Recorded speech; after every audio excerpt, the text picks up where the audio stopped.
Kingdom, Umunri, is going to be here live with us. You know, he came in 2 days ago into South Africa, and he's going to be here with us. Umunri, the current one, you know, he's the custodian of the ancient Umunri Kingdom.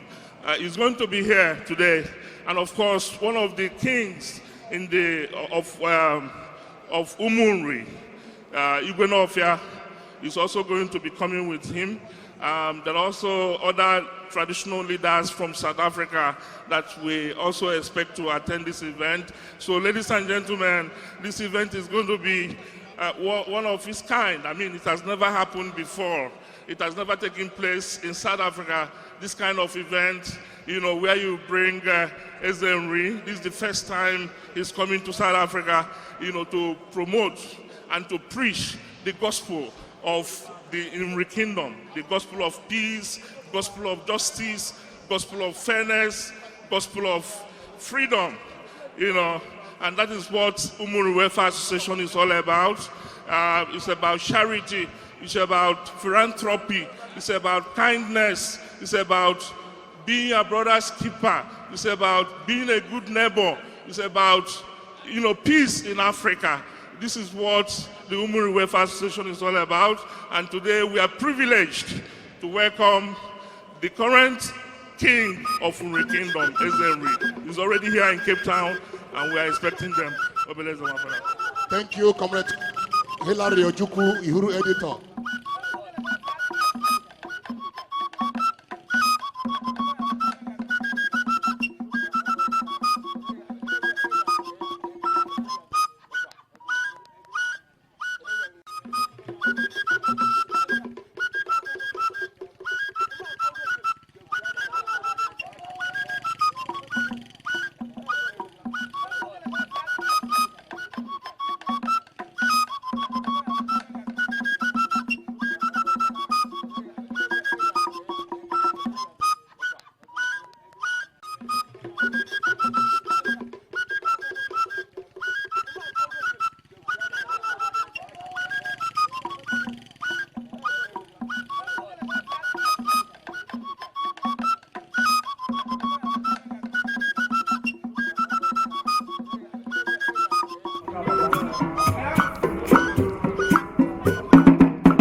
traditional leaders and their majesties, the Royal Majesty Ezenri, Ogrigo power.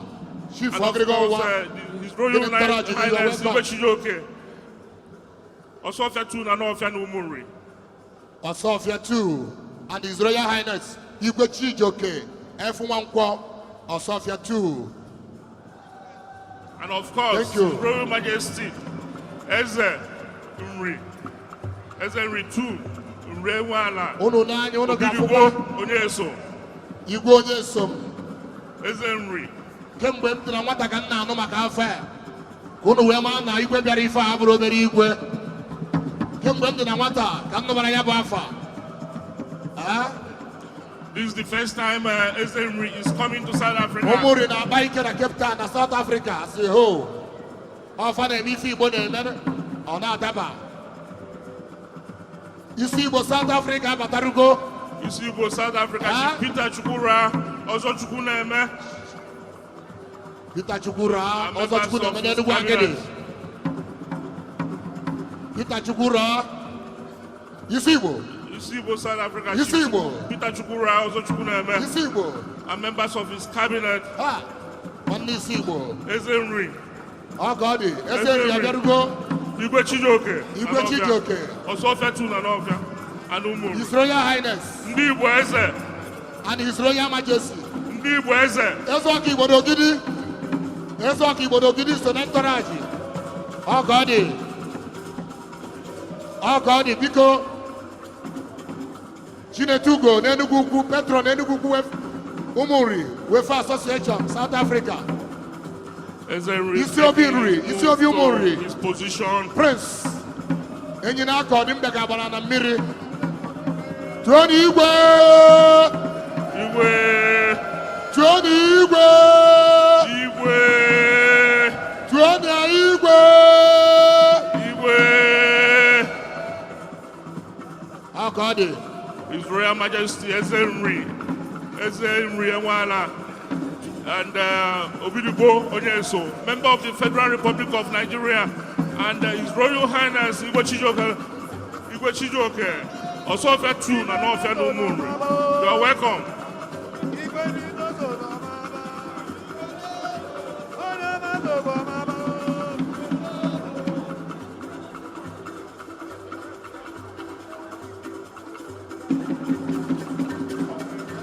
Isi Igbo, South Africa, and members of his cabinet, their wives, the children, Umunri Welfare Association. And pay homage. This is a very important occasion, the 5th New Yam Festival, Religion Igbo in South Africa.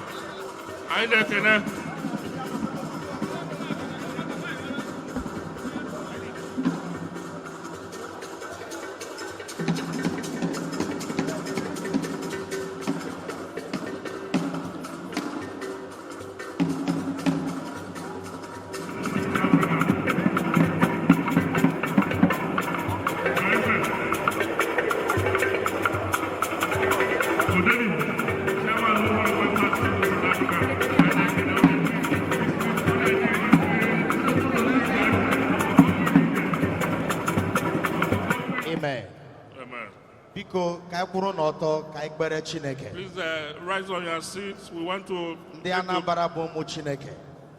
Igbo niile bụ ụmụ Chineke. Ọ ga-amasị m ka anyị kwanyere Chineke ugwu, ka anyị kpụpụ okpu anyị kpu, maka na ọ ya bụ eze ndị kachasị eze niile. Ọ ya bụ chi kachasị chi niile. Ọkwa ya wa bụ ọba kachasị ọba niile, igwe kachasị igwe niile. Ka anyị kpụpụrụ okpu ekene ya. Ka anyị mechie n'anya anyị. Ọ bụ n'aha gị Jizọs. N'ike na ọbara gị Jizọs. Onye nwe anyị na-ekele gị, anyị na-atụrụ gị mama. Ebe ọ masịrị gị idobe anyị ndụ n'ala ndị dị ndụ ụbọchị nke taa. Anyị wee na-ekele gị n'obodo ukwu a nke kpọrọ anyị oku na Cape Town. Iwe nọnyere ha, wee hazie ihe niile n'ụdị nke gị bụ Chineke chọrọ ka o si wee dị. Anyị na-asị gị nara ekele n'aha Jizọs. Amen. Onye nwe anyị, ndị nke kpọkwuru oku, ndị nke zara oku a, mgbe ha ga-ala Jehova, ka a ghara inwe akụkọ ọjọọ ọbụla, ka onye ọbụla larụkwe na be ha dị iche iche n'aha Jizọs. Onye nwe anyị na-akpọ ka bịa were ọnọdụ ihe niile nke a na-ga ga-eme n'ụbọchị nke taa, nri nke a ga-eri, ihe nke a ga-aṅụ. Onye nwe anyị, ka ọ ghara ibute ọmamikpe gbakọ bute ngọzi nyekwe ndị gị ndị kpọrọ anya oku na ndị nke bịara abịa baa n'aha nke Nna na nke Ọkpara na nke Mmụọ Nsọ. Amen. Thank you, Pastor, Prophet Ubabi. His Royal Majesty,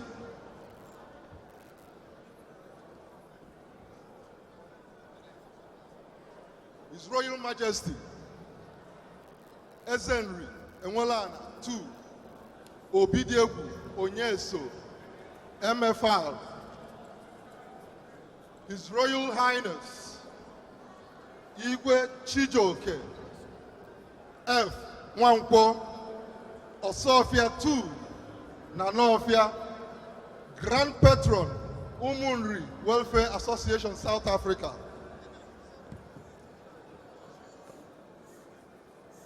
Delegates from the Congress of Traditional Leaders of South Africa here present. Ndi Nzenozo and all titled men here present.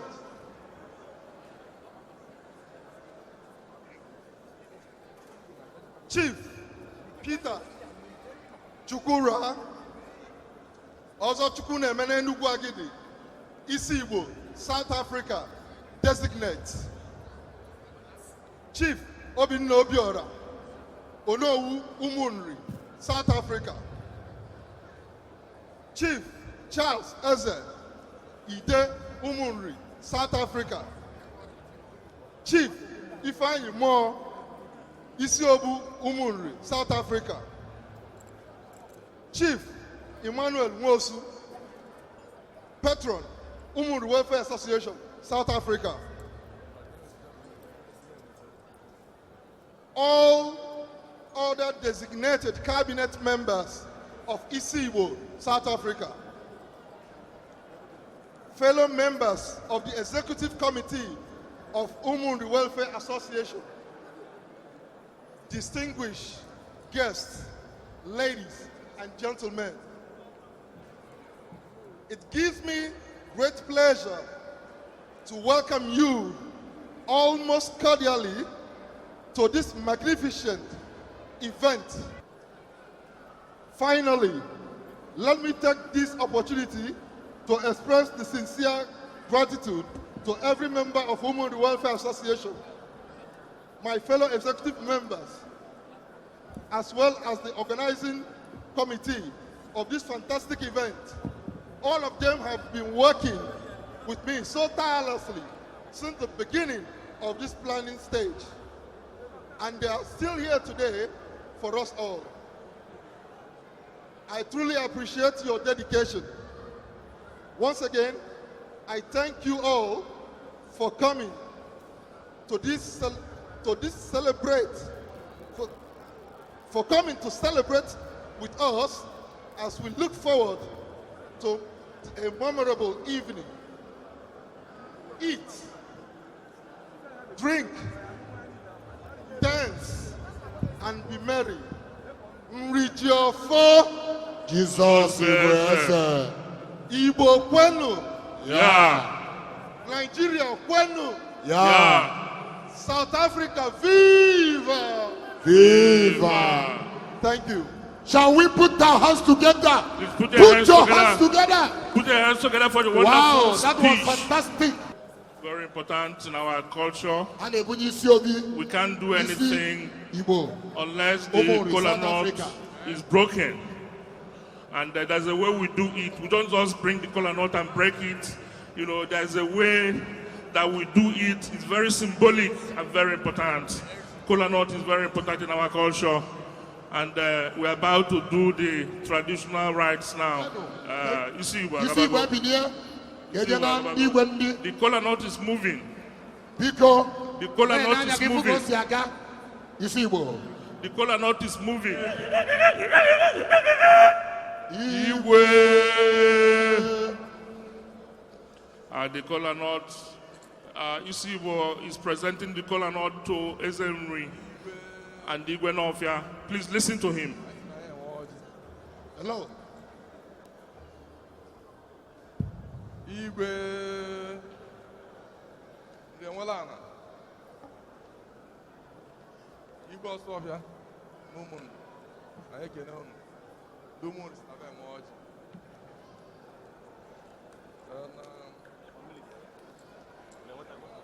Tupu anyị sụọ ya ma ọjị, anyị na-akwado ka anyị na-ahụ unu nne dịka omenala Igbo si wee dị. So na